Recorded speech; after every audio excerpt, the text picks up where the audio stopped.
So, a topic that's come up lately with clients that I work with is the idea of emotions and experiencing emotions in their raw form. So, I thought we would go through and look into a little bit more detail about the actual physical experience of experiencing emotions. And when we look at emotions, it's helpful to look at all of the stories and beliefs and preconceptions we have about emotions, even before we actually meet the emotion. Because even though it might seem like the thoughts that we have about the emotions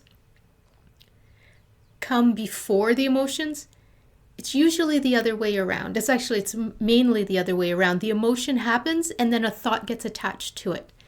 The most common thoughts are those of judgment. So we, as humans, tend to categorize emotions as being good emotions and bad emotions. So good emotions are, love and happiness. Bad emotions are, anger and sadness.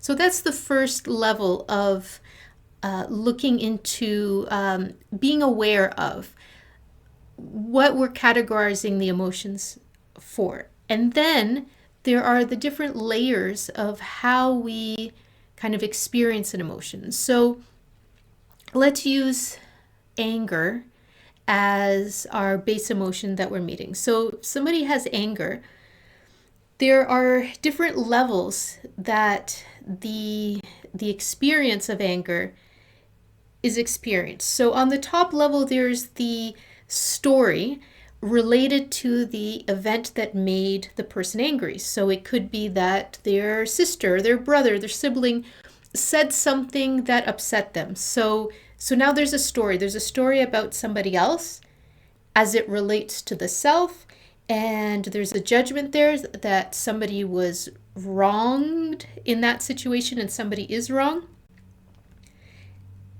Therefore, the anger is justified or unjustified because it's bouncing off the situation and it's relating back to us. So there's the thought based. Then there's the emotion, and the emotion is a mixture of the story and the body. It's how we experience that anger, and with that emotion, there could be also some cultural or family stigmas around emotion, the expressing of the emotion, because the emotion itself, like anger, is very different than the expressing of anger. And I think that those two often get mixed together. So it's okay to actually experience the raw emotion of anger. It's how it's expressed that can have patterns that that need to be seen. So then there's the emotions, and then there's the actual raw physical feeling of anger. That's where we're looking at today with any emotion. So you look at viscerally what is happening in the body. Is there tightness in the shoulders? Is there pressure in the chest? Are the shoulders hunched back? Is the heartbeat beating faster? What we're doing is we're experiencing the emotion in its pure raw state, and we're trying to experience it with a slight distance from all of the stories and the ways that we might have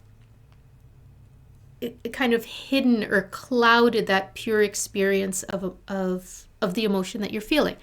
And one example that I like to use is if your foot's asleep. So if your foot's asleep, you've had your legs crossed for a long time and your foot's asleep, when you release your leg, you have that sensation, that tingling sensation, that feeling. That's raw sensation in your leg. There isn't a story behind it. There isn't a poor me, why does this always happen to me kind of story. It's just your foot's asleep and it's tingling. It comes, the feeling comes, you shake it out, and it passes. So what if all emotions are experienced in the same way and with the same relationship that we have to our body experiencing our foot asleep? That there could be the feeling of happiness or the feeling of sadness, and it comes, and it's not our sadness, it's not sadness caused by anything. What if we were to just experience that feeling? Oh, okay, this feeling is here, and you can close your eyes if it resonates with you, and just feel, what does that feel like in the body? And just inhabit that space, make space, quiet space where you can meet that emotion. Because whatever is coming up in the moment, that's your greatest teacher. It's showing you something. It's asking you to meet it. And when emotions come up, especially in those that are traditionally labeled as bad, it's helpful to understand that in that moment, the feeling is already there. The feeling is not asking your permission to be there. It already is there. So by meeting it in that moment and just being with it, we're not trying to get rid of it. We're not trying to change it in any way.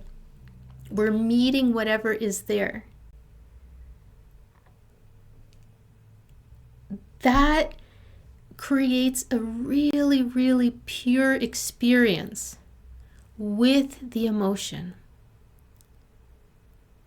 And I would be interested to hear if any of you have tried this or would like to try it, and comment below if this resonates with you, to experience the experience of the emotion in its raw state.